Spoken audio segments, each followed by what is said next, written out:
the last several weeks, we have not been doing any takedowns, and that's been by design. I want you guys to see how difficult it is to stay standing up. Like most of the people, myself included, just by virtue of you becoming entangled, you end up tripping each other up and stuff, falling down. You're trying not to fall down and stuff like that, which should be your goal. Your goal should be to stand up to the degree that you can. The only time that we go to the ground is when it's to our advantage. So you guys, I mean, we can look at some of the other fights or whatever. I purposely didn't post anything online because I didn't want anybody getting butthurt or whatever, but there was one instance where I think I was going with, I forget his name, Colin. Yeah. Colin, like 2 weeks ago or whatever. And Colin was doing the whole thing, you know, he's got the gun and he's kind of just doing this and holding it away and stuff, and he's not bringing the gun in to shoot, which is fine with me because I'm not getting shot. But in order for him to keep the gun away from me, he's got to keep the gun off of me. So one of the things that we need to do is that when my job is to try and get control of my opponent, and I'm not able to get good control, the easiest way to get control of him is to throw his ass on the ground, because now he doesn't have mobility anymore. So some of you guys have naturally seen that using the wall, pinning him in a corner, pinning him up against the bag or whatever, just anything, any kind of environmental feature that you can use. But in particular, when a guy is out here and he's not letting you, you know, kind of lock up and he's waving the gun out like this or whatever, just throw his ass on the ground. You know, and that's really the easiest and the simplest way to stop all of that stuff. You know, so we're going to look at a couple of takedowns that are simple to do, but also don't violate certain principles. So one of the things that we talked about is that danger area, which is that area where weapons could be, is going to be basically from this chest line down to maybe the bottom of his pockets. You know, if it's a concealed thing, clearly I can see he doesn't have anything on his chest, so I would probably focus in this area. When we start doing takedowns, one of the things that I see a lot, and I see this from high-level Division I wrestlers and stuff like that, is they abandon all this to come in here and to try something here. And then they end up either getting shot or stabbed in the back of the head or something like that, and they never even saw it coming. So I see this a lot amongst wrestlers or whatever. I don't see it as much around jiu-jitsu guys, because jiu-jitsu guys are used to having to deal with strikes and takedowns at the same time, which means that if I'm coming in here, I'm wide open to getting hit, but if I stay clinched, you might be able to hit me, but not with any significant amount of force. So it's just a basic premise in jiu-jitsu that I think really needs to be exploited. If a weapon is already out, what's the priority? The weapon. The weapon, right? So he's got this weapon out.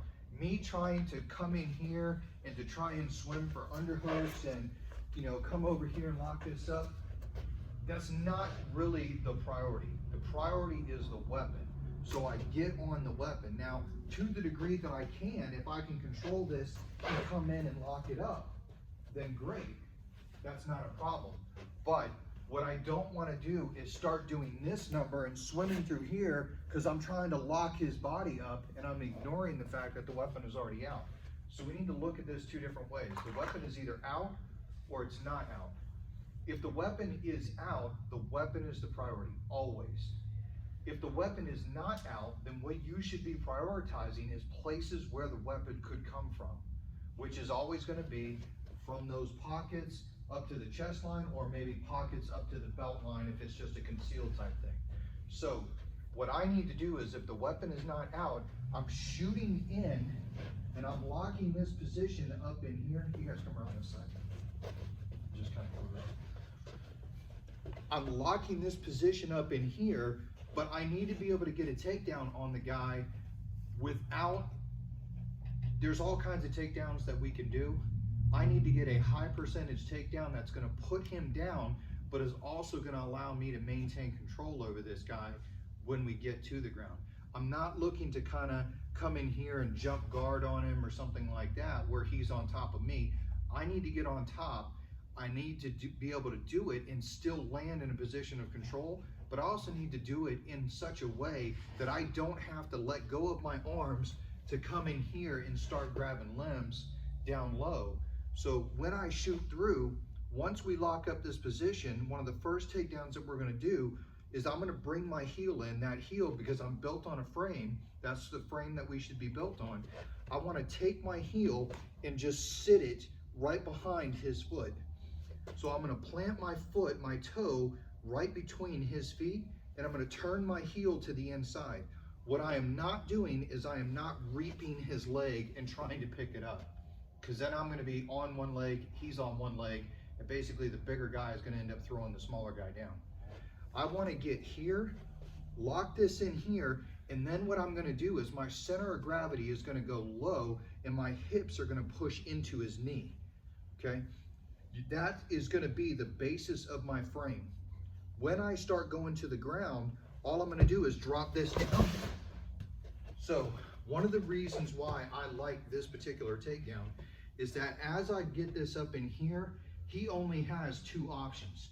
If I sit here like this and he tries to square towards me, I'm gonna bend his knee and basically I'm gonna hyperextend this knee to where he has to sit.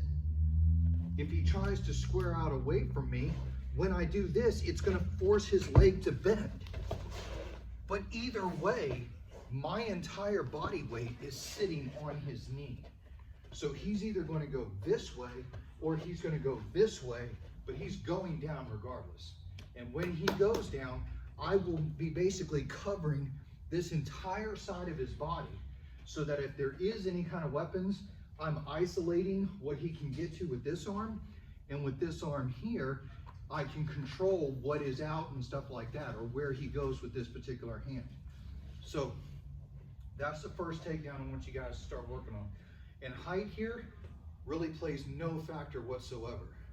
When you're doing this, it's not even, I wish we had one of the girls here or whatever, but we'll just use Mac. But close enough.